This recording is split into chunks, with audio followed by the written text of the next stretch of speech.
The age of personalised medicine has arrived with Bioceuticals Clinical Services DNA testing.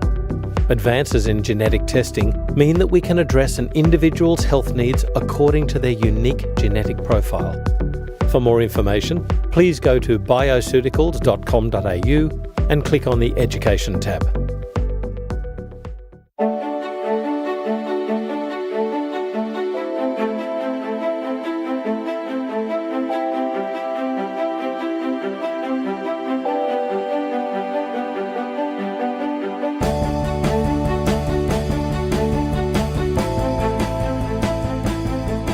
This is FX Medicine. I'm Andrew Whitfield-Cook.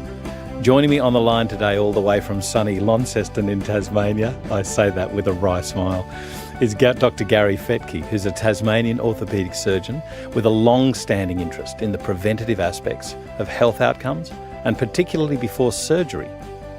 He's always has been a loud advocate for public health and prevention.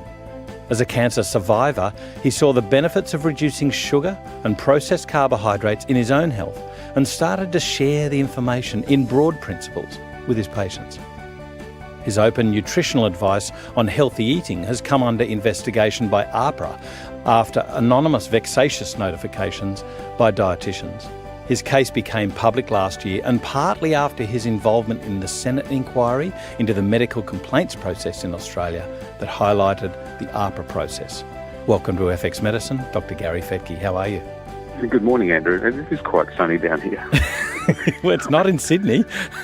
Well, no, that's because we can actually see the climate out there rather than having to look through the fog. The smog, yeah. Well, I'm being kind. Now, Gary, I've first got to go back. You've had a long-standing interest in health. So tell me where your interest in medicine began, because sometimes medicine and health aren't always walking hand in hand. And I guess I say that from a cynical perspective. But tell me about your beginnings. It really probably goes back to when I was 16, when my mother died from cancer. So I had a pretty raw finish to high school And she died of an unknown cancer. She was a smoker. And I was a fat kid. So the combination of that and my struggle with my own weight, I was on diets from the age of 8, meant that I ended up going down that path of medicine. I was doing a lot of sport, so I did lose that weight as a teenager. And the combination of sport and medicine ended up travelling the path of orthopaedic surgery. So I've been an orthopaedic surgeon now for 26 years. Yeah. And a major component of that's been, let's look at the prevention aspect rather than actually just treating the outcomes. The return on investment, if once you start treating patients, particularly in the hospital environment, is effectively zero. You may get a few dollars in return in research, but you'll get the biggest return on investment for prevention. Right. So 25 years ago, I was one of the first surgeons in Australia to not operate on patients if they were smoking. Oh, really?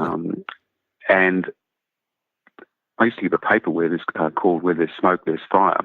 Literally, once you start looking for the research and you're looking for that evidence that smoking was bad for you, and quite clearly, it's on every, cigarette packet nowadays. And the science is quite clearly in that situation that smoking is bad for you. And if you look back, it was there 30 years ago. So the same thing goes with obesity. So maybe 15, 17 years ago, I stopped or significantly avoided doing joint replacement on patients that were too heavy.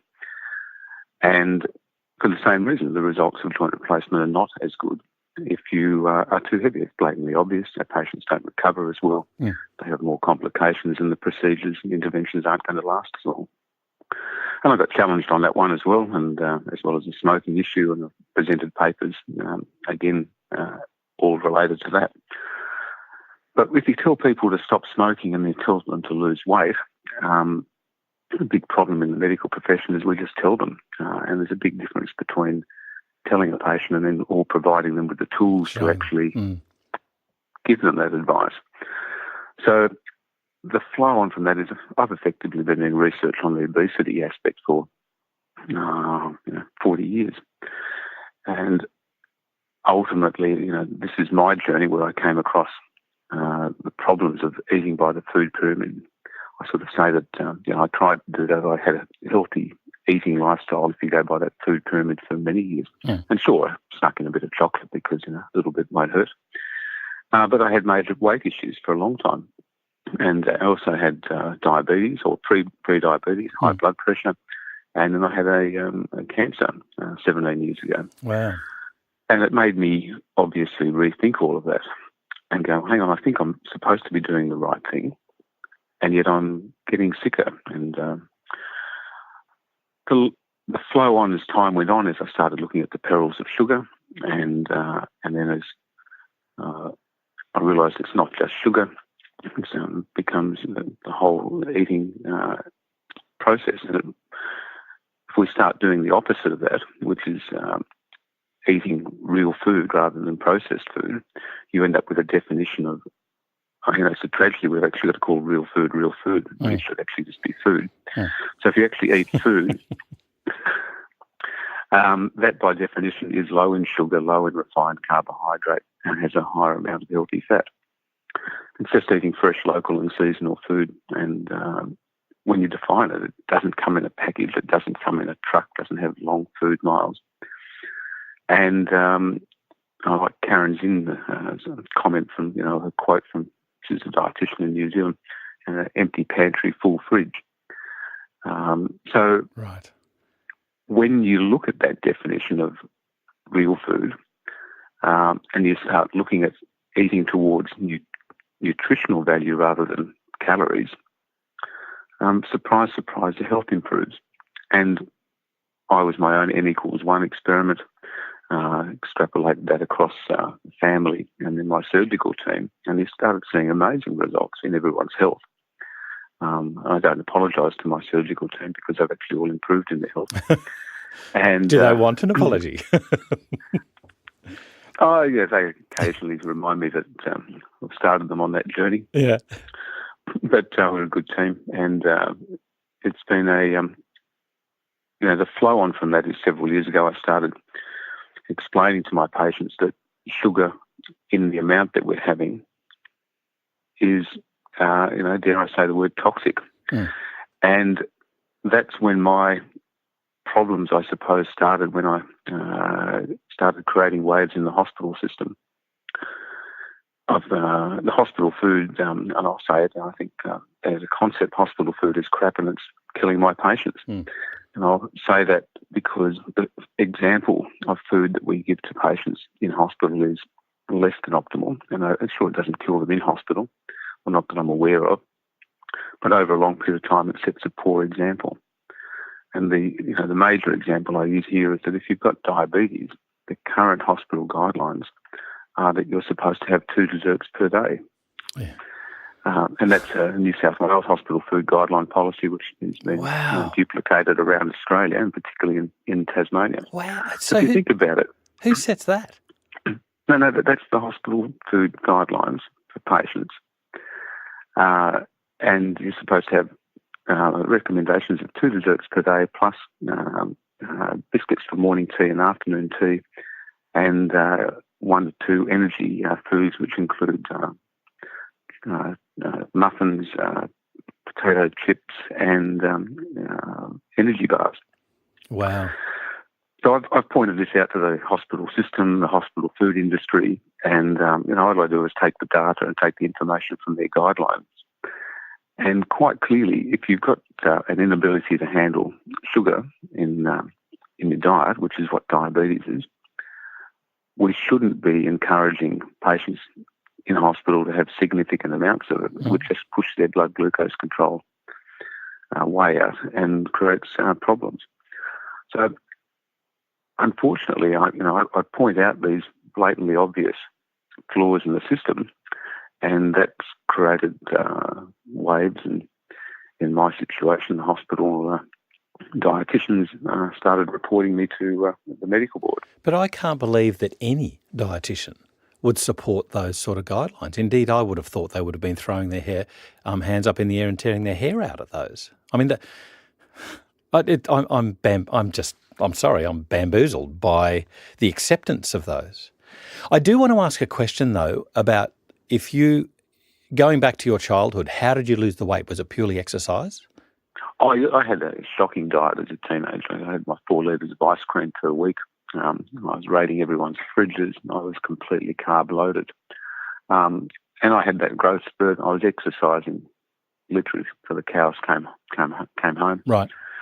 And, I was probably what they call the toffee towards the end of my teenage years, thin on the outside, fat on the inside. Right. Quite clearly I was metabolically inflamed. My wife, who still loves me, knew me back then, and oh, really? I had this beetroot face all the time. I was plethoric and running around. But they were in some respect, somewhat crazy and uncontrolled days. Any of your listeners who had a parent dies when you're a child or a teenager, you go through a fairly angry phase. And so part of that was my nutrition wasn't great, and my partying wasn't good either. But I was still a medical student. I've got to thank Belinda for getting me back on the straight and narrow when I was 18. Right.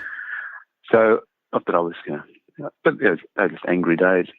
But, along the way, you set up your eating habits for life in that time frame. And this is, I guess, what's happening. You can see it in Australia now with the kids coming through.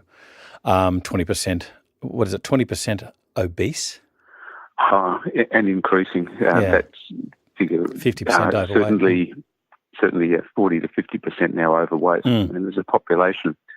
We've now got 2/3 of the population that are overweight or obese. So therefore, if you're normal weight, you're actually a minority group now.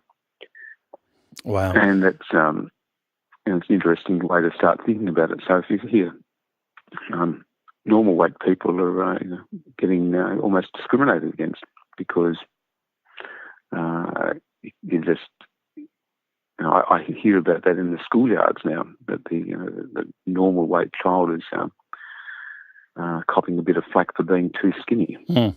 Oh, really? Wow. Yeah, really. And that's I've got colleagues, kids that have copped a bit of flack for that whole situation. Yeah. And that's what happens in minority groups. You cop a bit more discrimination. It just happens to be that the normal weight kids are copping a bit more now than the average child in the schoolyard. And I think these are interesting times. Oh, interesting is a word. Well, so when you were talking about your pre-diabetes and hypertension, what era was this? How old were you then? Late 30s. Late 30s. So the dietary indiscretions throughout your younger years had set you up for this over a period of time. What about familial aspects? Well, no, my father's skinny as a rake, and there wasn't any major health issue apart from my mum dying from cancer. Yeah. So the problem I sort of see here is that if our guidelines are flawed right at the beginning, then you have people who are actually trying to do the right thing, and yet they are going to struggle with their weight. I come back to the smoking issue. There's so much information out there nowadays about smoking and the perils of it that if you want to smoke now, then you've made a conscious decision to do so. If you want to eat well, then there's so much confusion out there that you're going to struggle to make that decision. I mean, there's no question that putting the right fuel in the car is going to make the car run more efficiently, but the question is, which fuel is it? And that's where all of this information, and I actually call it misinformation and at times disinformation, is creating problems for the community. And even if you go down the path, and this is part of an area I'm exploring at the moment, if you want to go down the path of eating well and getting good quality fresh produce into you, I'm actually looking at our nutrition of our soil, which is interesting because we've lost 30% of the organic matter in our topsoil in the last 10 years and 80% in the last 100 years, and that's where our nutrients come from out of the soil. So if you actually if you try and get, the nutrition of our soil is then reflected in the nutrition of our food, and then that's reflected in that nutrition and our health. And I think this is a major environmental disaster in the making, that we're actually losing the nutrients and the minerals out of our soil. So we're adding fertiliser to our agricultural land, and which is making things grow faster, but without the minerals in them. Yeah. Whole new area of exploration that we need to be considering if we're looking at longevity of our health. So it's not just, we've got a whole agricultural sector which is producing quantity of food but not actually looking as much at quality, and certainly not getting remunerated as much for it. Yeah, that's right. I was just exploring in another podcast recently that I think it's weird that it is accepted by every, let's call them authorities, but it's accepted by all the authorities that to improve the yield of animals, you need to feed them a certain supplementation program, if you like. For instance, dairy cows, they've got it fine-tuned. It's going to cost you between $9 and $11 a day per cow to actually give them this nutritional supplementation for an optimum yield of milk. We're talking about agricultural land for plants, and then it's very well accepted, for instance, that avocados need certain minerals to fruit. Australia being a very old continent, what I think is where the disparity comes in is it is not accepted that to get the maximum yield out of us for our productivity in 21st century, it is not accepted that we have the right foods and even judicial supplementation where required to keep us on the straight and narrow. There's this, as you say, it's not just misinformation, it's actually disinformation, which is a really interesting point. So who's running that? Is that industry? Is that our sweet spot that's such a researched area now to take advantage of, as Stephen Fry so eloquently put about his almost sexual interaction with, what was it, the cake mix that his mother used to make, and him licking the bowl? We're starting to pay the price for our manipulation of our agricultural practices. I think that's the summary of that. Yeah.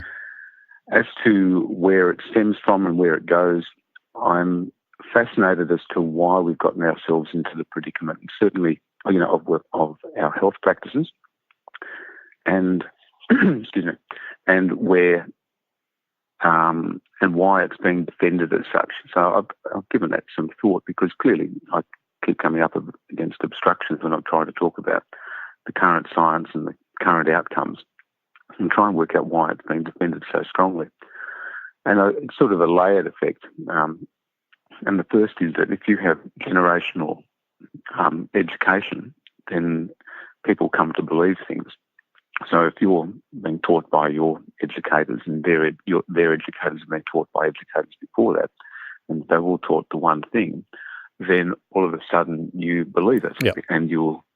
And so we talk about the low-fat, high-carb concept. That's been around for 40, 50 years. That's been the educational paradigm. And once you've educated that, you can't. It's very hard to get out of it. That becomes a doctrine. It becomes a religious belief in some respect. And then when that's challenged, you will defend that paradigm almost to the death. Mm. If you then challenge that, then that becomes a matter of major inconvenience. And as a society, as individuals, we like convenience. Changing things is inconvenient. And we're educated along the pathway, like what I call read, repeat, reward. So if you read something and you repeat it, then you're going to reward it, and it's not much trouble. So that's where a lot of our dietary guidelines have been sort of just keeping on. If you challenge that, then that becomes an inconvenient process. So if I read something and then I challenge it, then I create consternation from those that I've challenged. Mm. And most people are, if you've got a belief and you develop that paradigm, then if someone challenges it, the very first thing you're going to do is defend it. I throw into that, then we've got a layer of bureaucracy. I don't know if you've heard of the Peter Principle. But the Peter Principle is that in society, and particularly bureaucracy, people rise to the level of incompetence. Right. And once you can't get promoted beyond that. And I realise this is a bit of a harsh comment, but as a society, we might have well-meaning people that move up there in these bureaucratic channels. But I honestly think it gets to a point where they get challenged and they can't. They'll defend the paradigm, and they're working at a level which is, at their capacity. And I'm quite forgiving about all this because otherwise you just get angry. And I sort of, well, hang on, why are you defending this situation when I'm trying to actually be constructive and give you current evidence? And this isn't just at a dietary aspect, it's also in my situation, I think, at a medical board level, that they can only act upon information they're given. And that information, if it's come from biased and vested interests, then they'll act upon it without actually, because it's more convenient to act upon the evidence that's given to you. Oh, absolutely. Rather than it is to say, okay, the evidence given to me is, may in fact be wrong. So then to digress, that's what's happened, I think, in the medical board situation. I've tried pointing out to them that the information being supplied to them, whether or not it's from dietitians or from members of the food industry, is completely biased. And it should be, accepted as biased and then, as a result, pretty well thrown out. That's largely fallen on deaf ears, but within the medical board. But the Senate inquiry has seen that there's been problems in the evidence submitted. I didn't mean to become a test case for looking into this jurisdiction in Australia, but as a result of my case was used because it's almost Monty Python-esque. Yeah. Here's a surgeon trying to advise his patients to lose weight and eat healthy. And yet it's not quite in line with the dietary guidelines and certainly not the hospital food guidelines, which as I stated earlier, are crazy. And yet I've ended up in that situation of supposedly being silenced, but talking about things in general terms today is clearly not giving individual nutritional advice. So that's why we're talking in generalisations. But when we're seeing the undoing of these guidelines, even from very well-run research like the Sydney Diet Heart Study, showing us that there was really no benefit from these polyunsaturated or high intake of polyunsaturated oils from plant sources. When you're getting this sort of research coming through, and it's research, and even when it's home turf stuff, and we know that our dietary guidelines are failing us, surely it's kind of like if your car's not stopping, you should really check the brakes. Why is there this resistance to saying, hey guys, we need to go back and look at something because something's gone wrong, something's broken? Well, there's people and institutions that have based their careers on this.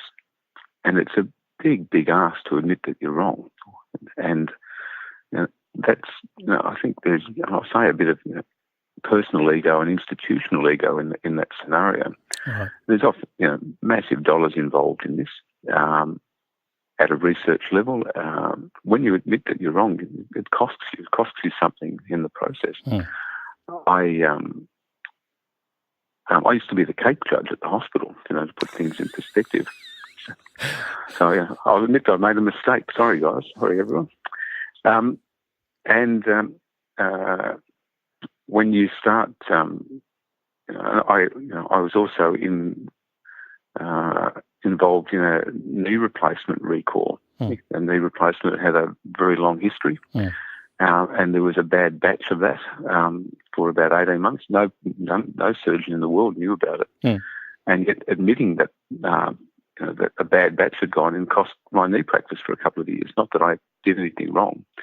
So when you admit that there's a mistake there, I never stopped operating, but I knew that my knee replacement patients that dropped off for a couple of years is back to normal now. Yeah.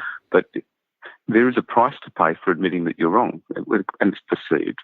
But here, this would involve a major backdown from the Dietitians Association of Australia, from Heart Foundation, Diabetes Australia, to actually admit that they've been not giving the ideal advice. Now that also involves the Cancer Council, Menzies Institute, and these are major institutions in our society that would actually have to admit that actually we've been giving the wrong advice. But that's my criticism of them, that man up, say that there are other options and choices available for people. And saying that they are dangerous is, I think, now negligent. So that's why part of it I get myself into trouble is I'm pointing out to these institutions that they can do better by providing up-to-date and appropriate advice. And low-carb healthy fat in diabetes clearly has the role to improve outcome. And the complications of diabetes are completely avoidable, preventable and avoidable, with a lower carbohydrate lifestyle. And to say otherwise from institutions is just frankly wrong. And I think as time goes on, they're exposing themselves to a potential class action. LCHF gets called a fad diet. I've got to completely agree. It is a fad diet. It's food against diabetes. And that's just to throw them straight back at the situation. And as you said, the Sydney Heart Study, that is research which has been reviewed, the original data, and then seen to be flawed in follow-up. I have major concerns with nutritional, I'll put it in inverted commas, research, because I think it's been completely prone to bias for decades, and which really means a bit of an unravelling of the scientific method. I think you know the scientific method, which is you come up with you come up with an observation, you make an observation, and you come up with a hypothesis. You test it, you retest it, and then if you think there's an outcome there, you will then implement it. But every single layer of science and research in nutrition is prone to bias. There's the bias of the initial investigator. You come along with the concept, so you want to try and, you've made an observation which is biased by your environment in the first place. Then there's design bias in the way you set the trial up. There's funding bias of who's effectively funding that process. Then there's observer bias, where the people involved in the trial, it's very hard to double-blind the situation, particularly in nutrition. It's pretty hard to convince patients they're actually eating something when they're not. And then you end up with editorial bias once the paper's presented to different journals, because one journal will accept it, and there's many journals in the nutrition field which are funded by the food industry themselves, and therefore they will publish articles which are obviously pro their situation. And I'll open up that story down the track because that's a whole new story we're about to release some information on. Right. And then you've got readership bias, because if I'm not interested in that topic, I'm not going to read it. So and therefore, if I'm doing researching some other topic, I'll probably ignore LCHF if it's not actually interesting. It's not in my in my radar field.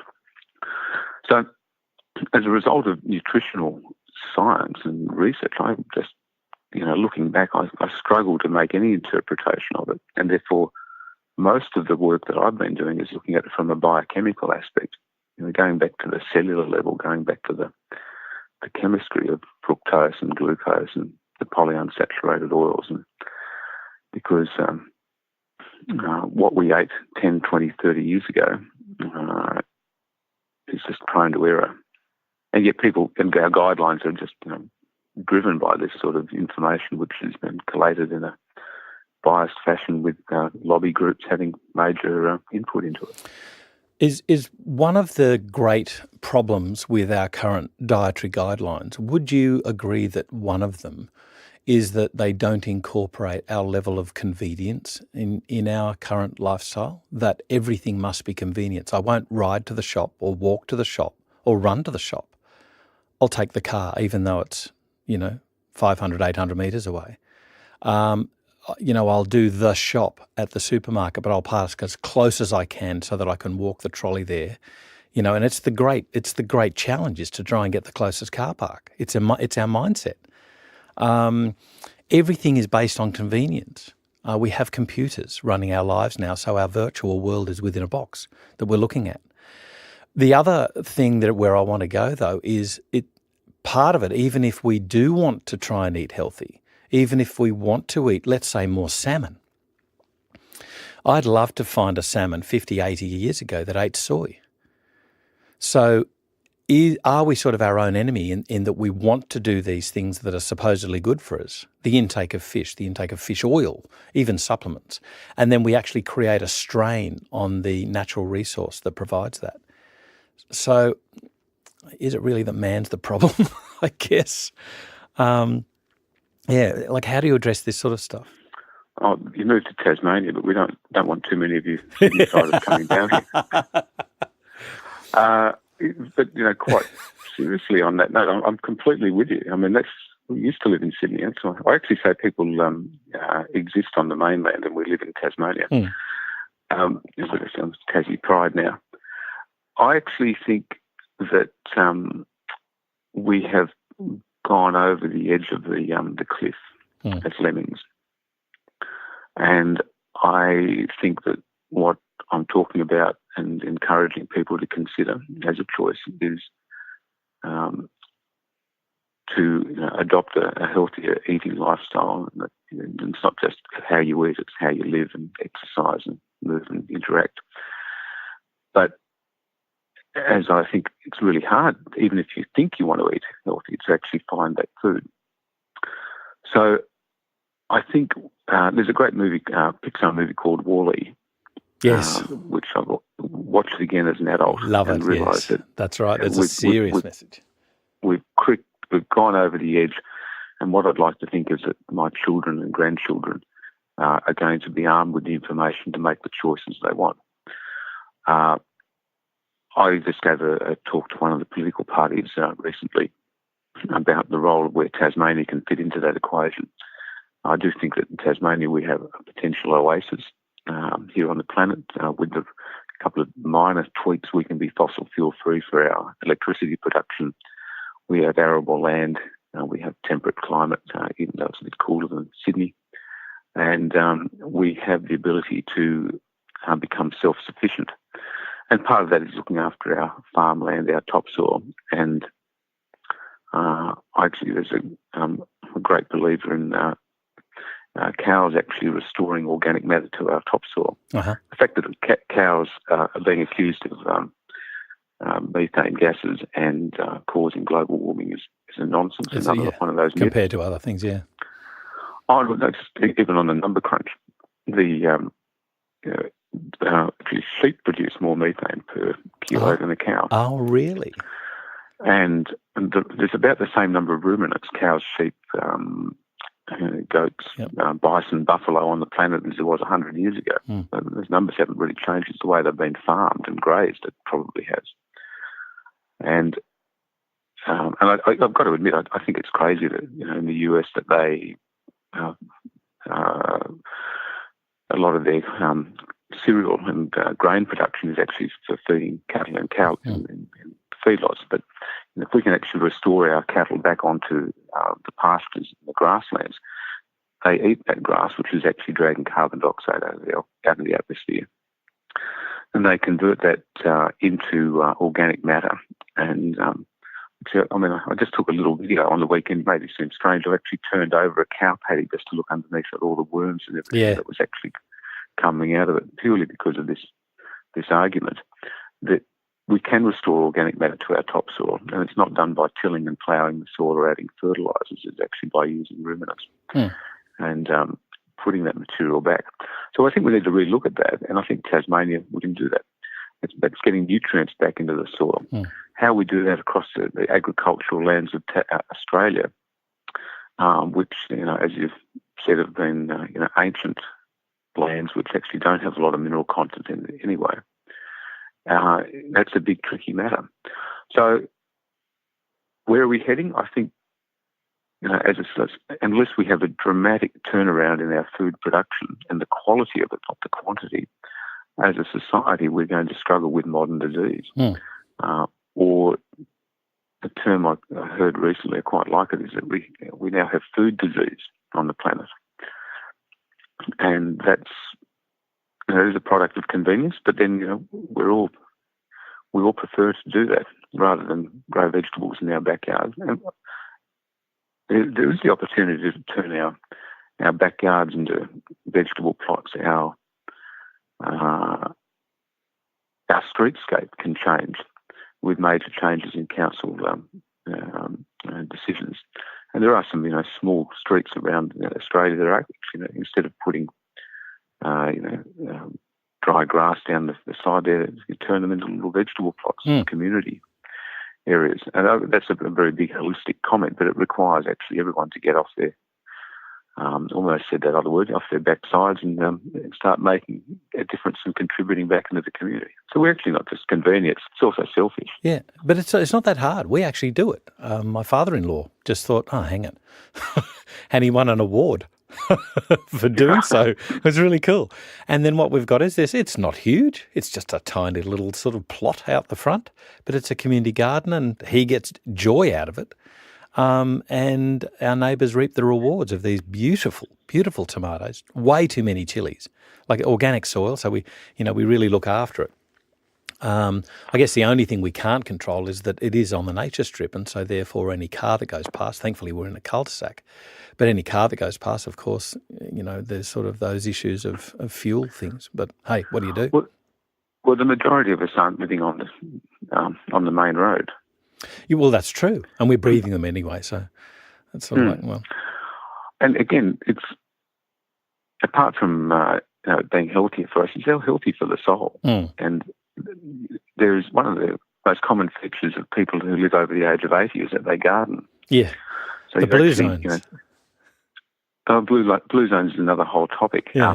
In that, but it's not. I talk about the blue zones being not what they eat, but it's what they don't eat. Yeah. Those blue zones avoid sugar, processed carbohydrates, and the polyunsaturated oils. But most, as importantly, they have a deep spiritual connection as well. Yeah, community spirit, and they move. They don't necessarily exercise, but they move. So gardening is just this. I'll go down and I'll get some spinach. I'll go down and I'll get some, spring onions or whatever. Just that movement, just that tending of the garden tends the soul as well. Gary, I do want to go back to it was something that you mentioned before about this status quo. And I'm pretty sure it was Einstein who actually said it, but there's this quote, great spirits have always encountered violent opposition from mediocre minds. Now, every great surgeon, the Charlie Teos of the world, they get lambasted. Semmelweis, lambasted, and yet eventually it becomes, that's common practice. Folic acid, lambasted. It took a generation of orthodox GPs to lobby the government with regards to lead levels in mines like Mount Isa. And they were, basically thrown out for a whole generation until it happened. And then it was like, yes, we know about that. Where's the tipping point of acceptance? There's a deep sigh at the beginning of before I started this answer.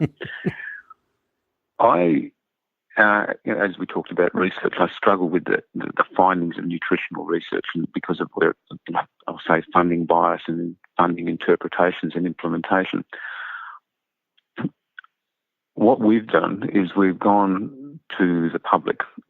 The public are not stupid. They know that walking down the street, you can observe around you that current food guidelines don't work and the advice we're doing as a society doesn't work.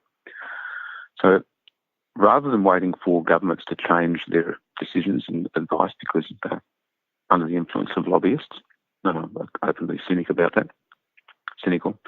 and rather than waiting for the health education to change, because again, textbooks have been largely written by food industry and the ongoing education of doctors is largely from the pharmaceutical industry. But again, with major dollars involved in that, I think the answer to this equation is in the public. And social media plays a major role in that. Yeah. In that, on social media, like my auntie went low carb, healthy fat, and she lost a heap of weight, felt better, and came off all these medications and reversed her diabetes.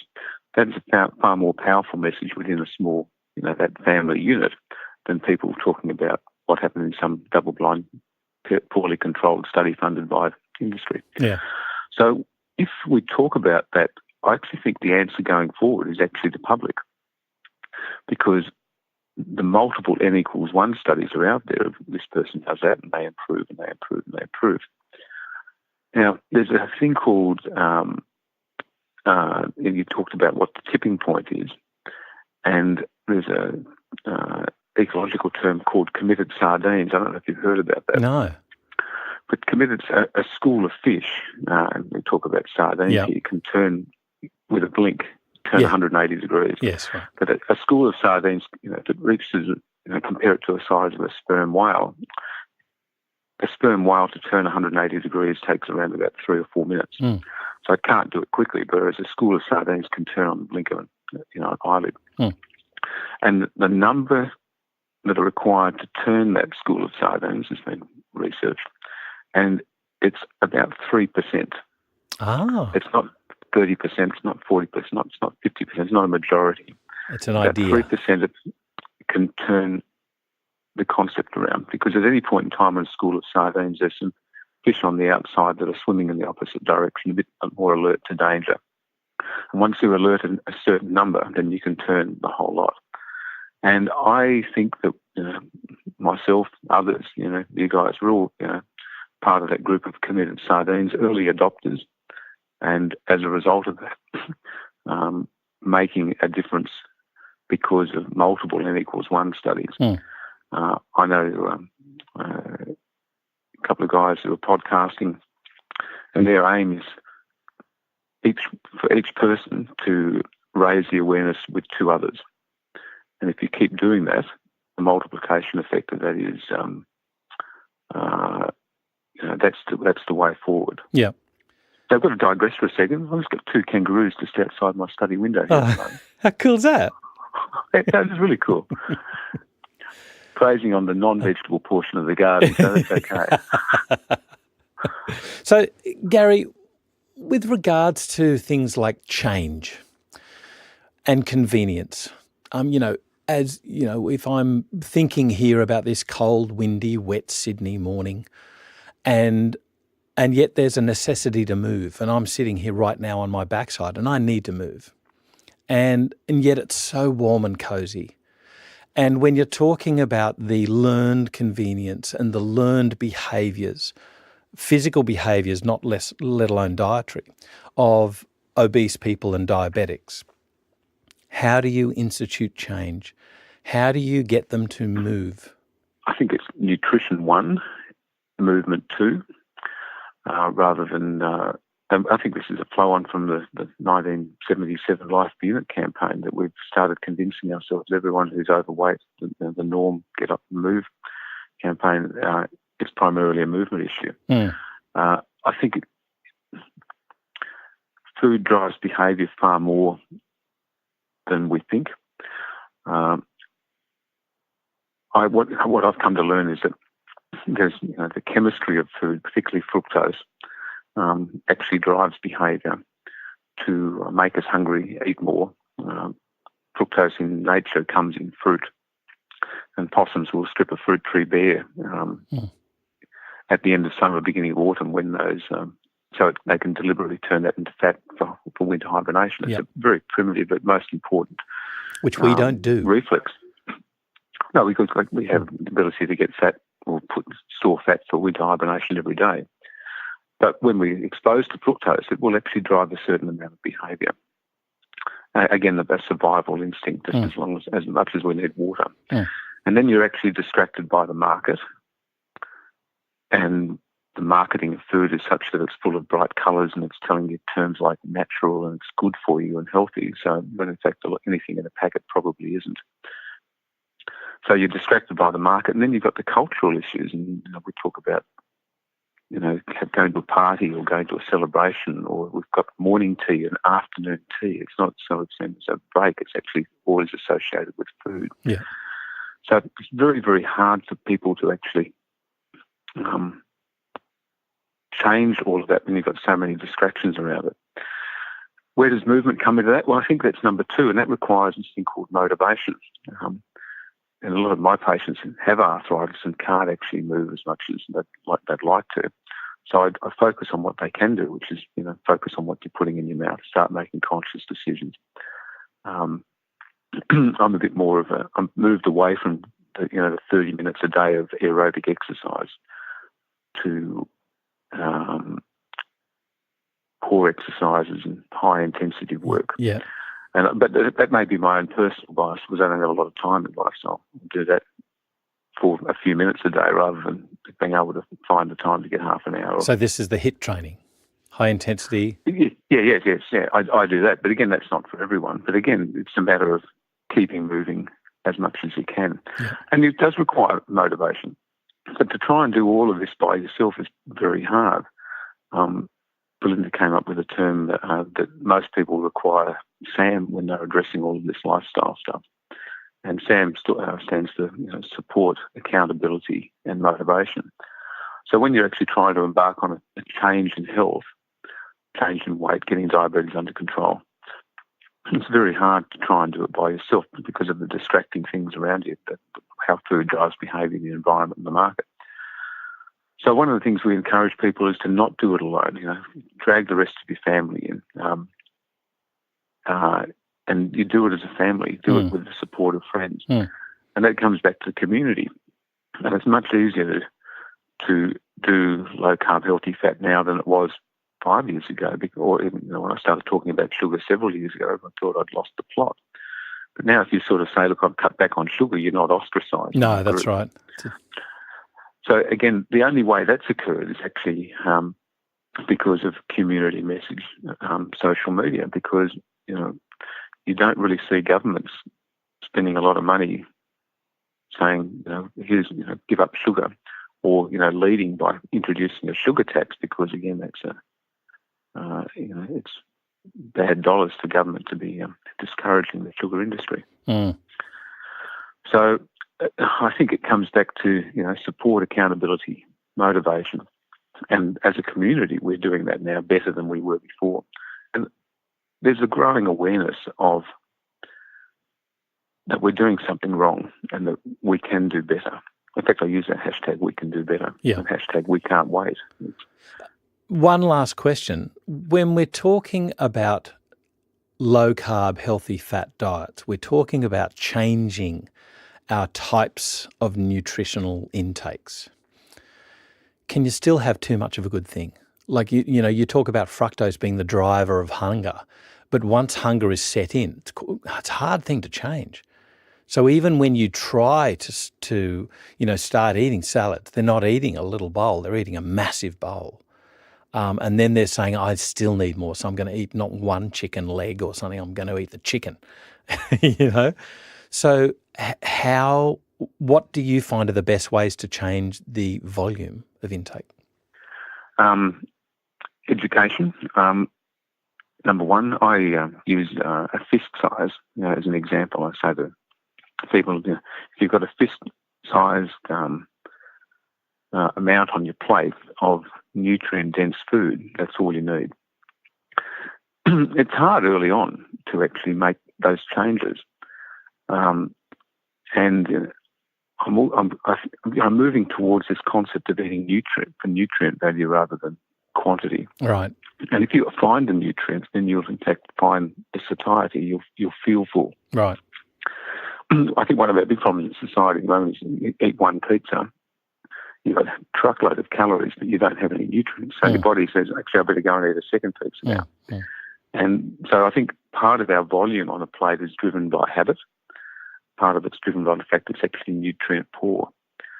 I think it's often described, this whole concept of healthy eating, low carb, healthy, a bit like playing chess. The moves in chess are actually very simple, how each piece moves. But once you start delving into it, it just gets more and more complex. Yep. And so, but it's actually okay to tell people you don't have to get it sorted out in one day. I certainly didn't. I've learned this over several years. And I'm still learning. I'm just this morning reading some other stuff. Well, that's interesting. I hadn't thought about that. And if I go to meetings and I'm catching up with people who are world leaders on this, and I learn from them every time. So I got accused of a meeting recently. Fettke, he's the laid-back low carber. And the reason being is that some people said, oh, how much carbohydrate do you have? How much fat do you have? How much protein? So actually, I've got no idea. Mm. I just know that what I do eat is very low in sugar. There's virtually no processed carbohydrate in there. And I'm eating to satiety what my body tells me.